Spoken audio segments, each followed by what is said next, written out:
నేను పస్తులుండి చావాలనుకునే వాళ్ళ చేతికి తాళం చెవి ఇచ్చి భోంచేశావా అని అడుగుతున్నారు. గాలి ఇంకా నీళ్లు తాగాను. కానీ నీ పర్ఫార్మెన్స్ చూస్తుంటే అంతే తిన్నట్టు తెలియలే. అది నా ఆయుష్కున్న బలం. ఇంతవరకు చేసిందంతా చాలు. కిచెన్ లో వెళ్ళి ఏదైనా చేయడానికి ట్రై చేయి. అక్కడ ఏముంటుంది? అక్కడ ఏముందో దానితో వండు. మిగతా వాళ్ళు కొనుక్కున్నవి తీసి వాడడం నా వల్ల కాదు. మిగతా వాళ్ళది కాదు, అంతా నా సొంత డబ్బులతో నేను కొన్నవి. అక్కడ ఉన్నదంతా తీసి వండుకో. వెళ్ళు. కొద్ది రోజులు అయింది కదా నీ చేతులతో వండి నేను తిని. ఇలా గొడ్లు అప్పకించుకుని చూడకే, దరిద్రంగా ఉంది. కాదు, నువ్వు వెళ్ళిపోయి తిరిగి వచ్చిన తర్వాత మనిషి చూడడానికి చాలా అందంగా ఉన్నావే. ఆగవే, ఒక సంతోషమైన విషయం వినేసెల్లు. నీ అన్నయ్య హరి గురించి చెప్తుంటే చాలా గొప్పగా చెప్తావు కదా. హరి అన్నయ్య కదా ఇన్ని రోజులు నీకు ప్రాణంగా ఉన్నాడు. రేపు వాడికి పెళ్ళంట. ఏంటి నమ్మలేకపోతున్నావా? ఓ, నేనెందుకు పెళ్లికి పిలవలేదని ఆలోచిస్తున్నావా? ఒకవేళ ఇలాంటి చెల్లున్న విషయం పూర్తిగా మర్చిపోయాడేమో. అది కాదు, నువ్వు నీ అన్నయ్య పెళ్లికి వెళ్ళద్దా? పిలవని పెళ్లికి ఎలా వెళ్ళాలని ఆలోచిస్తున్నావు కదా. ఇంట్లో వాళ్ళందరూ వదిలేసిన ఒక రాయేనే నువ్వు. ఇక నీ జీవితం మొత్తం ఈ రూమ్లోనే.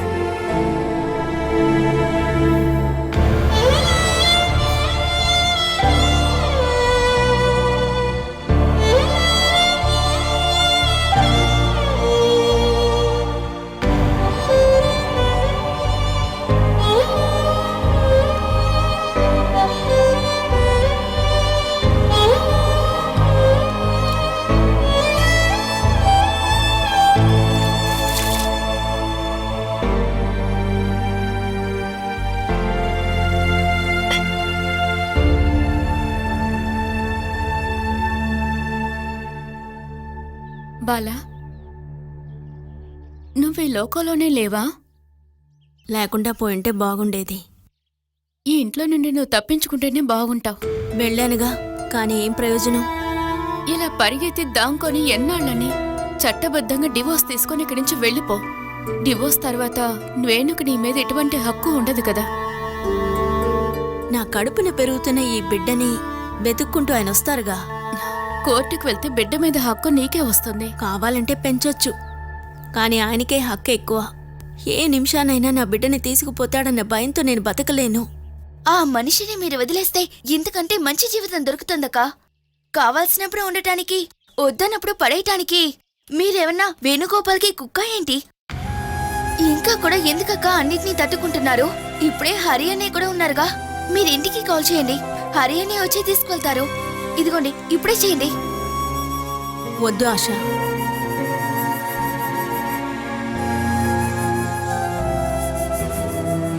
రేపు హరి అన్నయ్య పెళ్ళని వేణుగోపాల్ చెప్పాడు. నన్ను పిలవకుండా హరి అన్నయ్య పెళ్లి చేసుకోలేడు. తన వల్ల కాదు. ఒకవేళ నన్ను పిలిచినా వేణుగోపాల్ వస్తాడు. ఆ తర్వాత రాము నాన్న పరిస్థితే వాళ్ళకు కూడా. అందువల్ల పెళ్లికి నేను వెళ్ళను.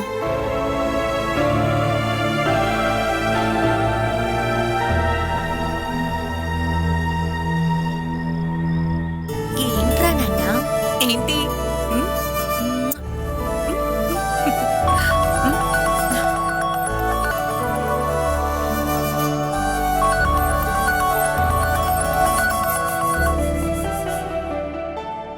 చెప్పు దివ్య. నువ్వు నిద్రపోతుంటావని అనుకున్నాను. అది సరే, ఇది తెలుసుకోవడానికి చేసావా? మన బీఎస్సీ బ్యాచ్ లో ఉన్న వాళ్ళందరూ నా పెళ్లికొస్తావని చెప్పారు. నువ్వు మాత్రమే రానన్నావు. నేను రానని ఎవరు చెప్పారు? నా మనసంతా అక్కడే ఉంటుందిగా. నువ్వు రాలేవని నాకు తెలుసు. పెళ్ళైన తర్వాత మేమిద్దరం కలిసి మీ ఇంటికొస్తాం. నీ గల్ఫ్ భర్తకి అన్ని లీవులు ఉన్నాయా? చూస్తాను. తర్వాత నా కోసం ప్రే చేసుకో. ఎందుకు? ఎప్పుడే మొక్కుకుంటాను. రాలేను కాబట్టి కొంచెం ఎక్కువగానే మొక్కుకుంటాను. ఏంటి చాలా? రేపెన్ని గంటలకి ముహూర్తం? 10:45కి 11:15కి మధ్యన. ఓకే. నా తరపున నా హోల్ ఫ్యామిలీ మెంబర్స్ తరపున వివాహ శుభాకాంక్షలు. నీ బాధ్యత అయిపోయింది. తర్వాత బాబు బాగున్నాడు కదా? బాగున్నాడు. ఫోన్ మాట్లాడాలని బయటకొచ్చాను. అవునా? అయితే నువ్వు వాడి దగ్గరికి వెళ్ళు. Good night. సరే. అదన్నమాట విషయం. నన్ను వేరే రూమ్కి పంపించేసి ఫోన్ మాట్లాడుతున్నావు. నేను కాదు, అత్తయ్యే వేరే రూమ్లో పడుకోమంది. పర్వాలేదు, నాకు అలవాటైపోయింది. అవును, ఎవరు పెళ్లి గురించి మాట్లాడావు? నా ఫ్రెండు దివ్యాకే పెళ్లి. ఫ్రెండ్ అని చెప్పాలంటే పాత బీఎస్సీ బ్యాచ్. 5-6 నెలలుగా ఫోన్లో కనెక్ట్ అయ్యి వెతికి పట్టుకున్న టీము. రేపు తన మ్యారేజ్. వెళ్ళాలి కదా? అత్తయ్య వదులుతుందా? నేను రానని పెళ్లికి పిలిచినప్పుడే చెప్పేశాను. పెళ్ళెక్కడా? ఊర్లో ఉన్న మన శివుడిగూడలోనే. అబ్బాయి వాళ్ళ ఊరు కూడా సిటీలోనే. ఇప్పుడు సౌదీలో పని. నీ పాత బీఎస్సీ బ్యాచ్ అంటున్నావు, మరి నీ ఫ్రెండ్ బాలసుధా? అయ్యో, ఆ విషయం అడగడం మర్చిపోయాను. ప్రీతి, పెళ్లి రేపే అన్నావు కదా. ఇలాంటి చిన్న చిన్న విషయాలకి ఫోన్ చేసి పెళ్లి కూతుర్ని ఇబ్బంది పెట్టుకోదు. పాపం, తను ఈ ఒక్కరోజు ప్రశాంతంగా నిద్రపోను. బాలా పెళ్లికొచ్చే అవకాశమేం లేదు. తన గురించి ఎవరికీ తెలియలేదనే మాతో మాట్లాడిన వాళ్ళందరూ చెప్పారు. రేపు ఫంక్షన్ అయ్యేటప్పుడు ఎవరినైనా కాల్ చేసి అడుగుతా. బాలా వచ్చుంటే తెలుస్తుంది. సరే, నువ్వు బాలాని తలుచుకుని నిద్రపోకుండా ఉండుకో. తర్వాత బాబు ఉన్న రూమ్లో మొబైల్ ఫోన్ని ఎక్కువగా యూజ్ చేయకు. రేడియేషన్ వల్ల పిల్లలకి ప్రమాదం ఉంటుంది. భగవంతుడా, మొబైల్ రేడియేషన్ ఎలా బిడ్డకు తగులుతుంది? ఈ రోజు ఇదే టాపికా? ఇదిగో స్విచ్ ఆఫ్ చేసేసాను. ఇక రేడియేషన్ సమస్య లేదుగా. Good night. నీకు నైట్ గుడ్డుగానే ఉంటుంది, కానీ నా విషయంలో అంత గుడ్డుగా లేదు. ఇప్పటికీ ఇంత గుడ్డు చాలు.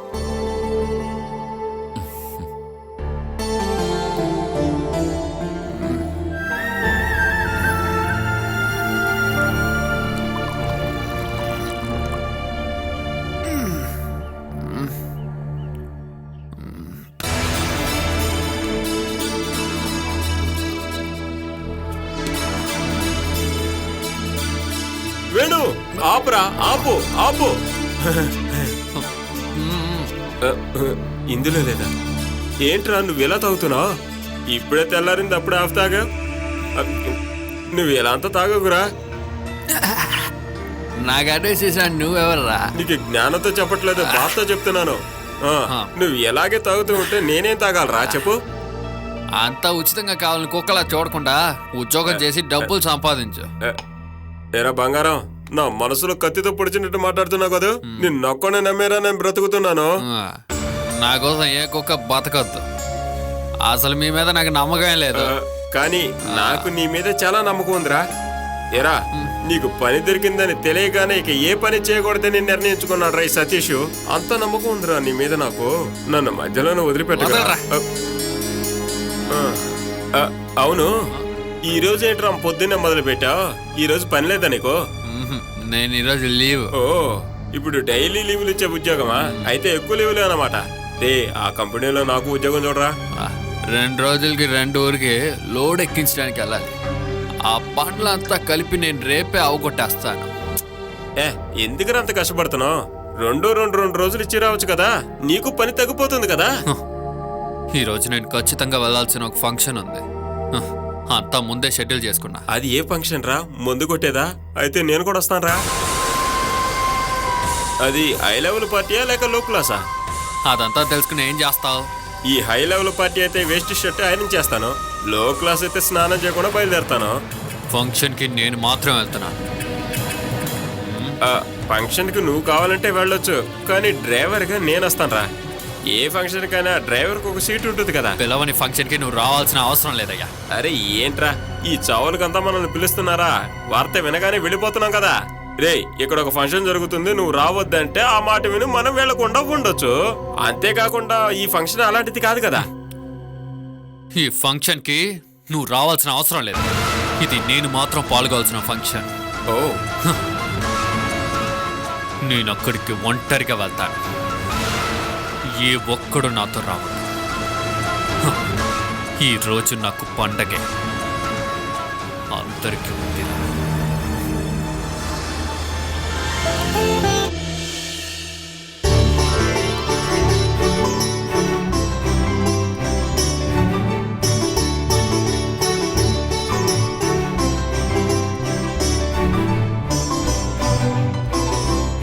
మేము బండిలో ఉంటాం. సరే సరే మేము బయలుదేరుతాం.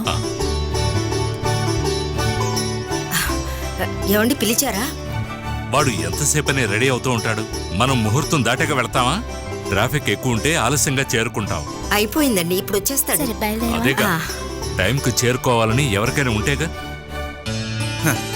మీరేమీ బాధపడకండి, 10 అయ్యే లోపలే మనం గుడికి వెళ్ళి చేరుకోవచ్చు. ఎక్కడికైనా వెళ్ళేటప్పుడు 1 గంట ముందు వెళ్ళడం మంచిది. అదెలా అండి? రాహుకాలం చూడకుండా వెళ్ళిపోతామా? ఈ రోజుల్లో రాహుకాలాలు అవి పట్టించుకుంటే మనం టైంకి ఎక్కడికి చేరుకోలేం. ఇదిగో పెళ్లి కొడుకు సిద్ధంగా ఉన్నాడు. అందరూ వస్తున్నప్పుడు బాల రాకుండా ఉంటే బాధగా ఉంది.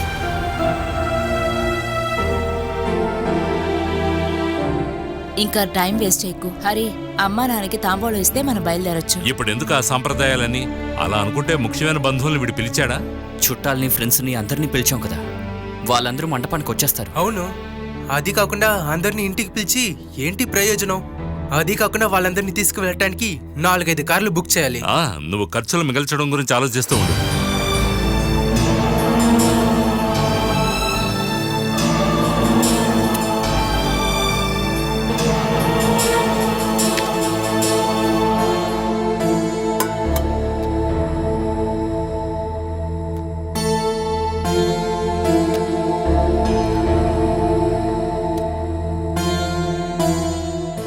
బాలా, నీకేమన్నా కావాలంటే నన్ను అడుగుండొచ్చు కదా.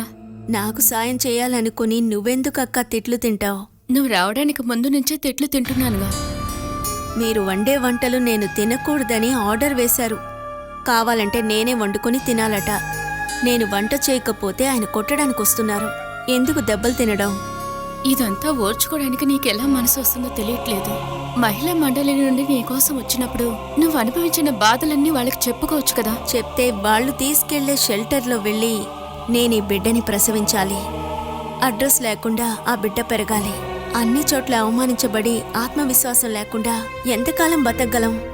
భర్త చనిపోయిన ఆడవాళ్ళు ఎలాగోలా బ్రతుకుతున్నారు కదా. వాళ్ళు ధైర్యంగా చెప్పగలరు నా భర్త చనిపోయాడు అని. అటువంటి ఛాన్స్ కోసమేనక్క నేను ఎదురు చూస్తున్నాను. అప్పుడే నేను స్వతంత్రంగా ఉండగలను. అలా కాకుండా ఎక్కడికి వెళ్ళినా వేణుగోపాల్ నన్ను తీసుకొస్తాడు. బాలాక, ఇది చూసారాక? హరి అనియా ఇంకా దివ్య పెళ్లి చేసుకోబోయే ఫోటో అక్క.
మనసులో దేవుణ్ణి తలుచుకుని కుడికాలు ముందు పెట్టి రామ్మా.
పక్కింటి వాడా లేదా బంధువా?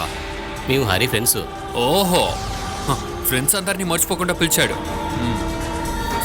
ఓకే, ఇంకా భోజనం అంతా బానే కదా ఉంది. ఇంక నేను లోపలికెళ్ళి కాస్త మసాలా జల్లేసి వస్తానే, ఓకేనా?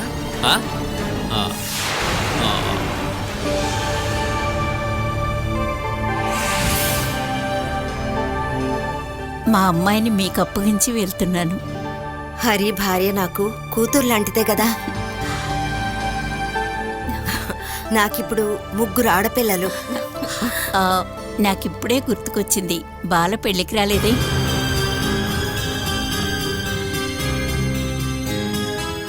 తను ఎందుకు రాలేదు?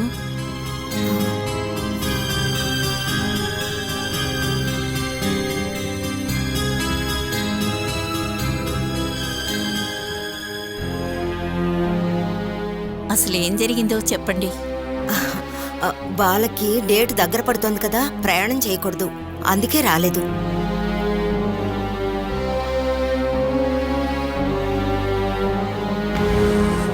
వాళ్ళ అత్తింటి వాళ్ళు కూడా ఎవరు రాలేదు.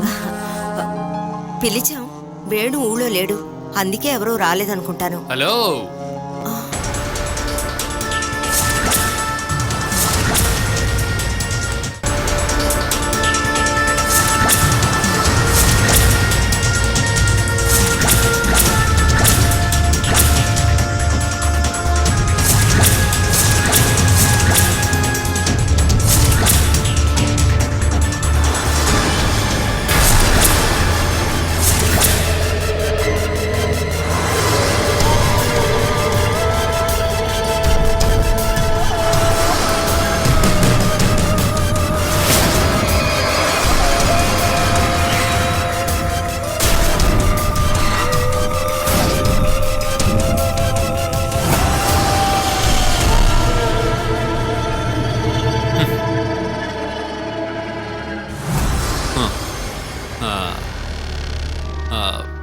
క్షమించండి, మీరు తాళి కట్టేటప్పుడు రాలేకపోయాను, బయలుదేరేటప్పుడు లేట్ అయిపోయింది, అందుకే తిన్నగా ఇంటికి వచ్చేసాను.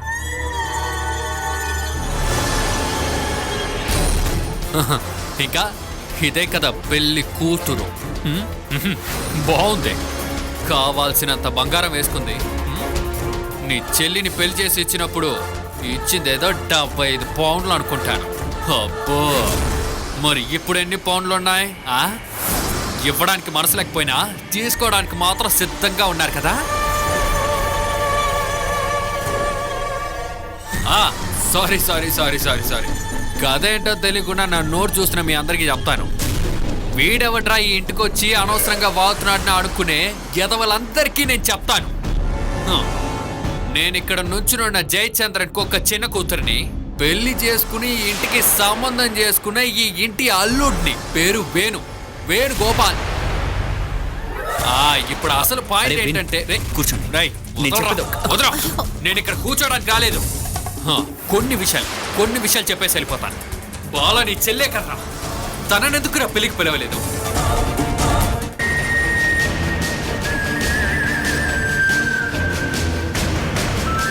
చెప్పరా, నా మొహం మీద చెప్పు, తననెందుకు పెళ్లికి పిలవలేదో చెప్పు. ఏంట్రా, తను నీ చెల్లి కాదా? చెప్పరా. పెళ్లికి పిలవడానికి వచ్చానుగా, అప్పుడు తను ఎక్కడికి వెళ్ళింది? అదే విషయం అలా అడగాలి. అప్పుడు బాల ఎక్కడుంది? అదే సరైన విషయం. అప్పుడు బాల ఎక్కడుంది? దానికి సమాధానం చెప్పడానికి ఇక్కడొక్క నుంచున్నాడు. అదేదో చివరికి వాడి నోటితో వాడే చెప్తాడు, లేదా చెప్పిస్తాడు.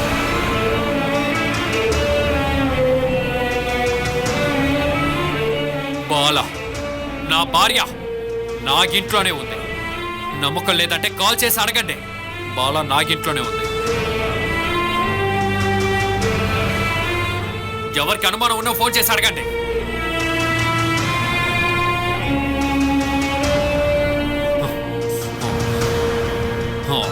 ఏటయ్యా, కాల్ చేయవా? ఫోన్ చేసి అడుగు. అసలు నువ్వు ఏ మోవయ్యా, ఎప్పుడు చూసినా ఊరికే కూర్చుంటావు? నీ కొడుకు పెళ్లికి ఎందుకు బాలాన్ని పిలవలేదని అడుగుతున్నాను. అయ్యో, అసలు నువ్వు తన తండ్రేనా?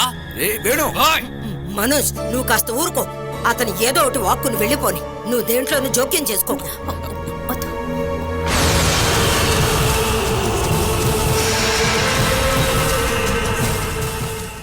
బాల తను నాకు పంపిన పెళ్లి కనుక చాలా బాగుంది.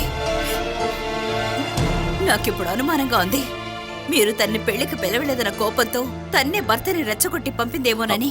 దివ్య, బాల ఎప్పుడు కూడా ఇలా ఆలోచించదు. బాల మీద మీకున్న ప్రేమ నాకు తెలుసు. నేనిప్పుడే ఒక విషయం మీకు చెప్పేస్తాను. ఈ కుటుంబాన్ని అవమానించి మన సంతోషాన్ని నాశనం చేసిన వాడే వేణుగోపాల్. అతనితోనూ అతనింట్లో వాళ్లతోనూ ఇక మీకు ఎటువంటి సంబంధం ఉండకూడదు. వాళ్ళని నేను ఎప్పుడో వదిలేశాను. ఇప్పుడు నా బాధంతా మన బాల గురించే. ఇప్పుడు ఆయనకి సంబంధించిందే బాల. ఆయనకి సంబంధించిన వాళ్ళని వదిలేసుకుంటే అప్పుడు బాలని కూడా వదిలేసుకోవాలి. దివ్య, బాలాని నేనెలా? ఎప్పుడైతే మిమ్మల్ని పెళ్లి చేసుకుని ఇంట్లోకి నేనొచ్చానో అప్పుడే ఇంటి అమ్మాయిని నేను. ఇక ఇదే నా ఇల్లు. మీ ఇంట్లో ఉన్న వాళ్ళందరూ నాకు సొంతమైన వాళ్లే. కానీ బాల, వేణుగోపాల్ వాళ్ళని అంగీకరించడం నా వల్ల కాదు.